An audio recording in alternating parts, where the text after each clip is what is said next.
mga mamser! Karong adlaw ang among anay nagbati. 2 days na niya karon nga nagbati. So basin karon nagyod siya, sure na siya manganak. So atong sutaon kung manganak na bagyod siya o dili pa. Og atong tan-awon kung pila baka buok ang iyang anak ug unsa niya pag-anak. First time na ko mutan-aw og baboy nga manganak karon no.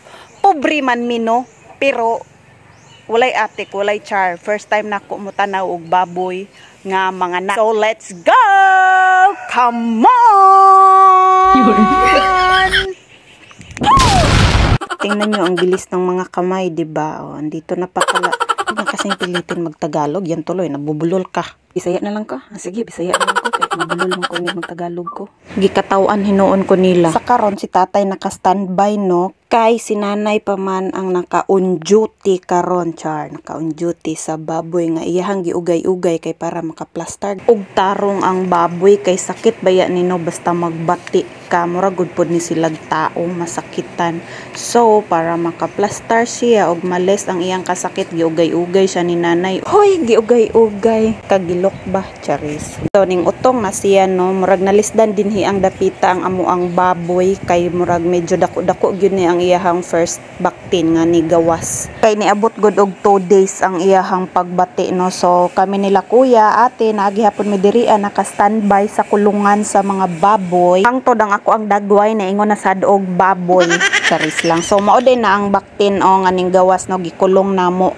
Kay nanganak man to ang ihang mama basin og matamakan gani siya or malubgan tai chi hinuon kasayang ba mo agyud baya ning giatiman og atang-atangan mahal ba yang baboy ron sayang pod tai chi siya unya habang naghulat mi sa ikaduhang baktin na mogawas ang kaning isa giputla na lang pod ni siya og pusod kay para maisa ra ang kahago. Wala din haan nakaila kung asa dapita ang pusod anang baktin mao na ang pusod o nga kanang taas kayo nga murag tinai. Sad mo kabalaka nga ang baktin gipatuwad kay grabe man niya kalihukan no maglisod si tatay og higot aning hilo sa iyahang pusod.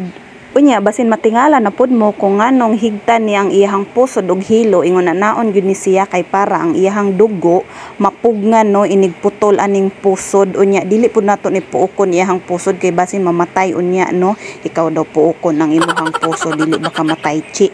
So ingon ana lang gyud na siya kataas.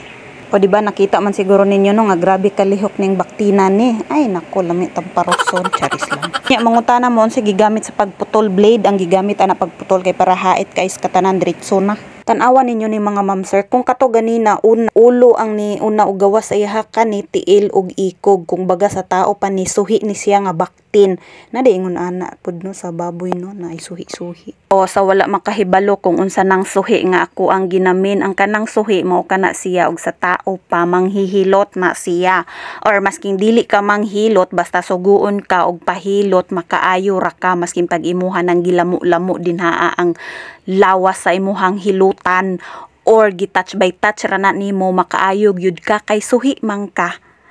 Kung baga sa tao pa nga gipanganak ka sa imuhang ginikanan nga naguna ang imuhang tiil.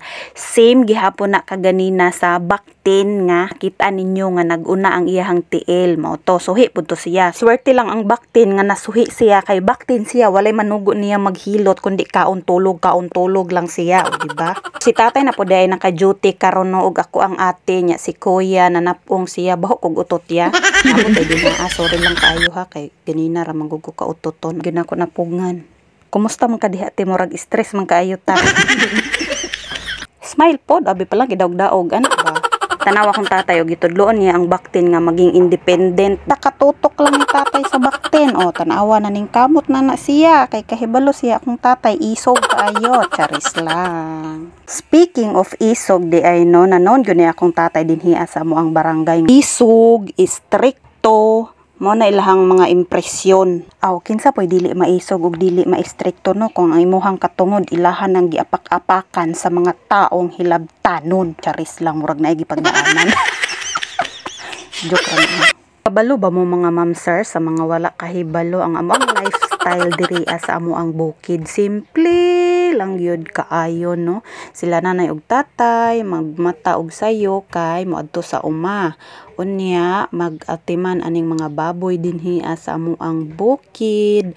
Ana lang niya magtanaw sila TV nya makakaon mi 2 times a day lang kay kung 3 times a day dato na kami kay pobre ba no? Pero og mahalin na mi aning baktin siguro no makakaon na siguro mi og 3 times a day basin madato na mi anak ko. Huy! Char lang na gasig maninuod sad mo no abi pa lang pilingon kaayo ko or pamati kayo or sa banay nyo mga pulo nga ginahuna-huna diha napagaw na lang hinuon ko. So, for today's video, ako na po'y nanabang aning baboy dinhi ano kay sila nanay ug tatay ni relaxa. So ni anak ko, ako na lang sabi kay para makarelax mo. Buutan nga anak, charis lang para lang din sa video di ay no. So, naabtan mi og gabi no, naagsugod mi ganina og unsa tong orasa oy, alas 6 man siguro sa buntag nya nahuman mi ani gabi inang dako. Unay isa tan-awan ninyo hadlok ngilo kay nanay oy hang gibira ang kuan. Anak gid daw na birahon gid daw kay basin og malumos sa ilalom ba ang inahan gani dugay makautong. Unya gipatutoy na dayon silang tanan no kay saba naman kaayon kadaghan man sila gigutom na sila so gipatutoy na lang pod kay para pod ang inahan dili mo barog no magsige lang siya higda. Ate nasadang naka-duty karon no ang manabang sa amo ang anay nga nanganak unya ang ako ang manghod ang iyahang duty ana kay tigputol sa mga ngipon sa mga baktin unya ako taga video kay human naman ko kaganina ako ang turno man to nga nanabang. So si ate ana po din nya si kuya kuan lang na siya audience tigtanaw lang na siya nga naanay mo gawas nga baktin unya tanawan niyo ang anay mo pay pagpanganak niya ning kuan naman hinuon na siya ning tindog ay dili dayto maudi ay kuan dayto kato daytong isa ka anay kani dayto diri na wrong ko da kato daytong isa ka anay di ay nga nahuman na pud panganak ang kanida yung isa may wala pa taka ra man ko kuan ay nakalimot mo ko kapoy mag-voice over ay nakita ninyo mga ma'am sir no kami tanan diri nagtulong-tulong kami ingon ana gyud ang pamilya oy magtutulungan kinsa ra bay magtulong-tulong kung dili ang mga pamilya raman di ba. Nawa ninyo mga ma'am sir cute kayo ang mga baktin o dagko kayog ulo naginilugay pa sila og tutoy paspas kay manutoy kuya pod sa baboy no paspas na kaayo ba o abtik na kaayo no maupay pag-anak pero mukurambos naman ni sila.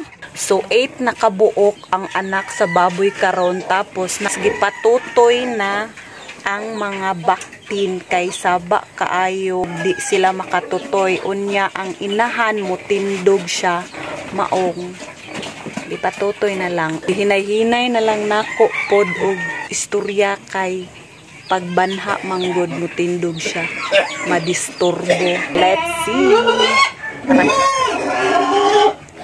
Hay nako ninyo mga baktin walay kabusugan ganina rabaya mo nagsigtutoy ha so kad pagkahimugso ninyo gipatutoy gid baya mo no hangtod nagabiin na lang wa pa mo nabusog awa kusog kay mo tutoy. Cute kayo sila tan-awon tanan na mga color nga yellow and gold na white na mga pulka dots na black na sila natog na ning uban habang nagtutoy unsa man ni ay kasirok ba cute kaayo. So nahuman nagpanganak ang baboy nagsugod og panganak ang baboy alas 3:30 nahuman og alas 6:30 sa gabi ang iyang anak 8 kabuok first time niya manganak no so nakaanak siya 8 so not bad grasya na siya atong pasalamatan ang Ginoo dalaygon ang Dios. Bye.